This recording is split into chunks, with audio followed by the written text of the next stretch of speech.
Nope. Hello. All right. More than 5 million illegal crossings down here in the Eagle Pass area, just nonstop. Of thousands of illegal aliens coming across every month. बिस्मिल्लाहिर्रहमानिर्रहीम, अस्सलाम वालेकुम friends, hello guys, welcome to legal YouTuber channel. दोस्तों उम्मीद है आप सब खैरियत से होंगे। दोस्तों 5 लाख में यूएस का वीज़ा, काफ़ी ज़्यादा फेसबुक और व्हाट्सएप के ऊपर एड्स चलाई जाती हैं कि 5 लाख में आप यूएसए का वीज़ा ले सकते हो। और आजकल एक न्यू रूट बनाया गया है जिसके थ्रू काफ़ी आसानी से और काफ़ी सेफ तरीके से आप पुर्तगाल से मैक्सिको और मैक्सिको से यूएस जा सकते हो। दोस्तों ऐसे रास्तों को टंकी का नाम दिया जाता है और जो एजेंट्स ऐसे रास्ते आप लोगों को बताते हैं उनको डोंकर्स कहा जाता है। तो ये क्या रूट होता है, किस तरीके से इस पे काम किया जाता है, इसकी सच्चाई क्या है, अब जब ये नया रूट जो इंट्रोड्यूस कराया गया है उसमें कितने खतरे हैं, क्या है, ये सारा प्रोसेस मैं आपको बताऊंगा। और किस तरीके से आप यूएसए जो है वो पहुंच सकते हो, इस प्रोसेस से कितना खर्चा आ जाता है। वैसे तो इन्होंने 5 लाख का आपको एस्टीमेट दिया होता है कि 5 लाख का आपका खर्चा आ जाएगा, लेकिन क्या ये सच है या फिर नहीं। तो चलिए फ्रेंड्स, करते हैं इस वीडियो को शुरू। मेरा नाम है राज़िक और आप देख रहे हैं लीगल यूट्यूबर चैनल। तो चलिए शुरू करते हैं।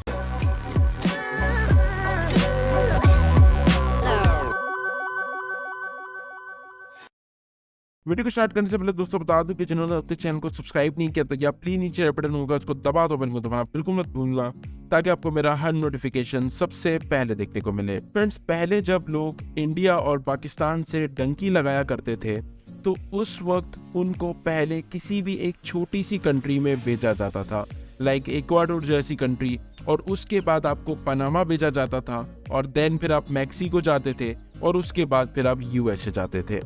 अब सुनने में तो दोस्तों ये कुछ दिन का प्रोसेस लग रहा होगा, लेकिन दोस्तों ये प्रोसेस जो है वो काफ़ी मंथ्स का है। तो अब ये प्रोसेस स्टार्ट कैसे होता है, कैसे ये एंड होता है, इसमें क्या क्या मुश्किलें आती है, उसकी बात करेंगे। और देन मैं आपको एक नया रूट बताऊंगा जो कि इस टाइम पर काफ़ी ज़्यादा फेमस हो रखा है और काफ़ी ज़्यादा एजेंट्स इसी के थ्रू लोगों को भेजने की कोशिश कर रहे हैं। तो सबसे पहले दोस्तों, जब आप एजेंट के पास जाते हो, आप उन्हें कहते हो कि मुझे यूएसए जाना है, तो एजेंट आपकी प्रोफाइल को चेक करता है और उसके बाद वो आपको कहता है कि आपकी एजुकेशन काफ़ी ज़्यादा कम है या आपके चांसेस काफ़ी ज़्यादा कम है, या फिर दोस्तों एजेंट हमेशा सामने वाले की कमज़ोरी देखता है कि उसको क्या पैसों का मसला है, उसकी एजुकेशन का मसला है, और फिर वो उसी के थ्रू आपसे बात छेड़ता है कि उसके बाद वो आपको बोलता है कि मेरे पास एक टंकी का रास्ता मौजूद है जो कि बहुत ज़्यादा इजीली आप जो हैं वो पहले इक्वाडोर जाओगे, उसके बाद पनामा जाओगे, उसके बाद मैक्सिको जाओगे और देन फिर वहाँ पे बॉर्डर क्रॉस करोगे यूएसए का। और जब ये एजेंट आपको भेजना चाहते हैं तो आपको काफ़ी ज़्यादा सपने भी दिखाए जाते हैं कि हमारी पूरी सेटिंग बनी हुई है, हमारी पूरी चेन मौजूद है, आपको टेंशन लेने की ज़रूरत नहीं है, हम एक प्रोफेशनल लोग हैं, हम बिल्कुल भी 2 नंबरी नहीं करते। और वो आपको बाकी जो एजेंट्स होते हैं उनका आपको बताते हैं कि वो लोग तो इस तरीके से करते हैं, हम जो है वो ऐसा नहीं करते, हमारी पूरी सेटिंग बनी हुई है। हाँ, हम आपको थोड़े एक्सपेंसिव ज़रूर पड़ेंगे, लेकिन जो बाकी लोग बेचते हैं उससे हम काफ़ी ज़्यादा बेहतर है। तो इस तरीके से वो आपको अपने जाल में फंसा देते हैं। अब जब आप राज़ी हो जाते हो तो वो आपसे 5 से 7 लाख रुपए जो है वो चार्ज कर लेते हैं और उस प्रोसेस को स्टार्ट किया जाता है। अब पहले क्या होता था दोस्तों कि इक्वाडोर का वीज़ा लेना काफ़ी ज़्यादा आसान होता था, लेकिन अब के टाइम पे ये मुश्किल हो चुका है। खैर, वो एजेंट्स की सेटिंग होती है तो उसकी बेस पर एजेंट आपको वहाँ का वीज़ा दिलवा देते हैं। अब इक्वाडोर पहुँचने के बाद आपका जो है वो रियल सफ़र शुरू होता है।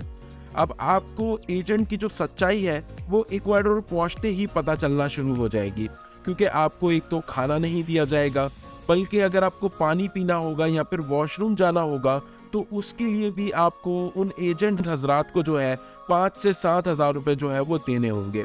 वो लोग चार्ज करते हैं आपको सिर्फ वॉशरूम जाने के लिए और आपको पानी पीने के लिए। और दोस्तों आप लोगों को देने भी पड़ते हैं, क्योंकि उस वक्त आप एक ऐसी कंट्री में मौजूद होते हो जहां पर आपकी कोई जान पहचान नहीं है, आपकी कोई भी वहां पे हेल्प नहीं कर सकता, तो एजेंट इस चीज़ का फ़ायदा उठाते हैं। अब काफ़ी मुश्किलों से जब आप पनामा पहुंच जाते हो तो अब दोस्तों ये बात ज़रूर आपने याद रखनी है कि जैसे जैसे ये सफ़र कंटिन्यू होता जाता है ऐसे ऐसे मुश्किलें काफ़ी ज़्यादा बढ़ती जाती है। मतलब आप जितने भी कंट्रीज़ के बॉर्डर्स क्रॉस करते जाओगे ऐसे ऐसे आपकी मुश्किलें डबल होती जाएगी। उसके बाद अब आपको मैक्सिको एंटर होना होता है तो काफी मुश्किलों का सामना करने के बाद, जिसमें काफी ज्यादा लोग दोस्तों मैक्सिको पहुंचने से पहले ही अल्लाह को प्यारे हो जाते हैं। और फिर जब आप मैक्सिको पहुंच जाते हो तो उसके बाद आपका मोस्ट डेंजरस रूट जो है वो स्टार्ट हो जाता है, जिसमें अब आपको सबसे ज़्यादा खतरा जो है वो वहाँ के क्रिमिनल से है। क्योंकि दोस्तों मैक्सिको के अंदर क्राइम रेट काफ़ी ज़्यादा है और अगर किसी भी लोकल गैंग्स के हत्थे आप चढ़ गए तो फिर आपका अल्लाह ही हाफिज है। क्योंकि मैक्सिको सबसे ज़्यादा ह्यूमन पार्ट ट्रैफिकिंग के अंदर फेमस है। वहाँ के क्रिमिनल फॉरेनर्स को जो है वो किडनैप कर लेते हैं और उसके बाद उनके ह्यूमन पार्ट्स निकाल कर यूएसए में सेल कर देते हैं, जिससे वो मिलियंस ऑफ डॉलर की अर्निंग करते हैं। अब अगर आप उनसे बच भी जाते हैं और आप मैक्सिको के बॉर्डर तक पहुंच जाते हैं और जब आप मैक्सिको से जब यूएस का बॉर्डर क्रॉस करोगे तो वो भी एक काफ़ी डेंजर पॉइंट होता है। और यूएसए आर्मी ये बात जानती है कि मैक्सिको से काफ़ी ज़्यादा लोग इनलीगली मैक्सिको से यूएस का बॉर्डर क्रॉस करते हैं और यूएसए में इंटर होते हैं, जिसकी वजह से वहाँ की सिक्योरिटी भी काफ़ी ज़्यादा टाइट होती है। अब अगर आप किसी भी तरीके से वहाँ पे इंटर कर जाते हो तो उसके बाद भी आपकी मुश्किलें ख़त्म नहीं होती। दोस्तों ये बॉर्डर क्रॉस करने में काफ़ी ज़्यादा लोग मारे भी जाते हैं क्योंकि वहाँ पे स्ट्रेट फायर्स भी किए जाते हैं। अब आपको वहाँ पे असाइलम अप्लाई करना होता है अगर आप यूएसए पहुँच जाते हो। अब यूएसए पहुँचने के बाद भी दोस्तों मुश्किलें काफ़ी ज़्यादा बढ़ती जाती है क्योंकि आपको अब वहाँ पे लॉयर की ज़रूरत पड़ती है। अब वैसे तो आप लॉयर के बिना भी जो है वो असाइलम अप्लाई कर सकते हो, लेकिन दोस्तों अगर आप खुद अपनी बेस पे असाइलम अप्लाई करोगे तो 10% चांसेस है कि आपको असाइलम मिले और डिपोर्ट करने के सबसे ज़्यादा चांसेस होते हैं, जिसकी वजह से आपको वहाँ पे लॉयर हायर करना पड़ता है। अब जब आप लॉयर को हायर करते हो तो लॉयर भी ये बात जानता है कि आप इनलीगल हो, जिसकी वजह से वो आपसे बहुत ज़्यादा पैसा चार्ज करता है। अब इस प्रोसेस के दौरान दोस्तों आपको यूएस में काम करने की परमिशन नहीं होती। अगर आप किसी के पास भी काम करते हो तो आप अनडॉक्यूमेंट होते हो, जिसकी वजह से आपको सैलरी भी काफ़ी ज़्यादा कम दी जाती है और आपका यूएस में सरवाइव करना काफ़ी ज़्यादा मुश्किल हो जाता है। उसके बाद आपको 150 दिन जो है वो बिना अपने असाइलम के वहाँ पे इनलीगली काम करना पड़ता है। अब काफ़ी केसेस के अंदर तो दोस्तों असाइलम अप्रूव नहीं होता, जिसकी वजह से आपको दोबारा से अपनी कंट्री में डिपोर्ट कर दिया जाता है, जिससे आपकी तमाम मेहनत जो आपने जितनी भी मुश्किलें उठाई सारी वेस्ट हो जाती है, जितना पैसा आपका लगा था। अब इसी प्रोसेस के अंदर जो मैंने आपको बताया इसमें कम से कम आपका 10 से 15 लाख रुपया लग चुका होता है और अगर आप डिपोर्ट हो गए तो ये सारा पैसा भी ज़ाया किया, आपने अपनी जान का जो भी मतलब वो लिया था जिसकी वजह से आप यूएसए पहुंचना चाहते थे, वो सब भी आपका वेस्ट हो चुका। तो इसीलिए लॉयर को हायर किया जाता है, जिसमें 60 to 70% चांसेस होते हैं कि आपको असाइलम मिल जाए।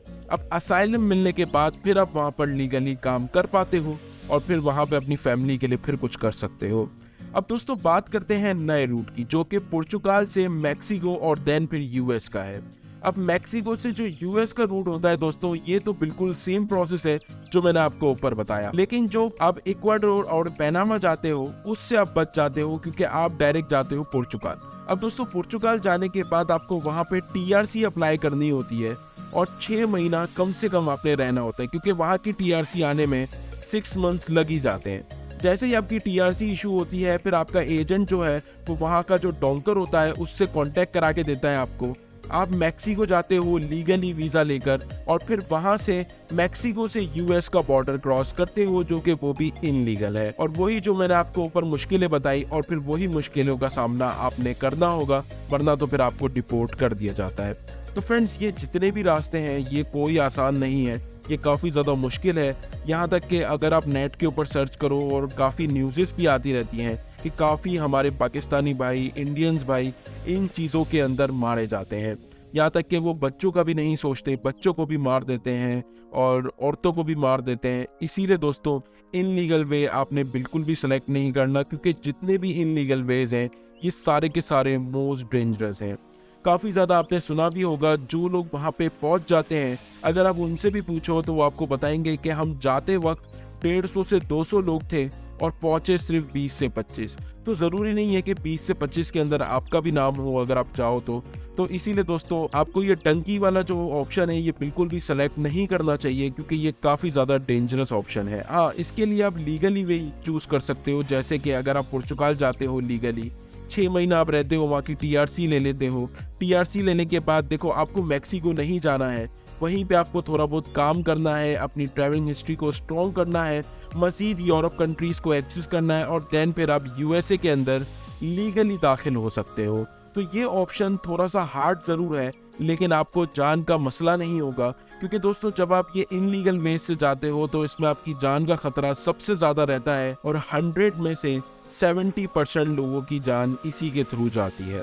तो फ्रेंड्स, उम्मीद करता हूँ कि आप लोगों को वीडियो पसंद आई होगी। अगर प्लीज़ पसंद आई हो तो वीडियो को लाइक कर देना, चैनल को ज़रूर सब्सक्राइब कर देना। मिलते हैं किसी नेक्स्ट इंटरेस्टिंग वीडियो में, तब तक के लिए गुड।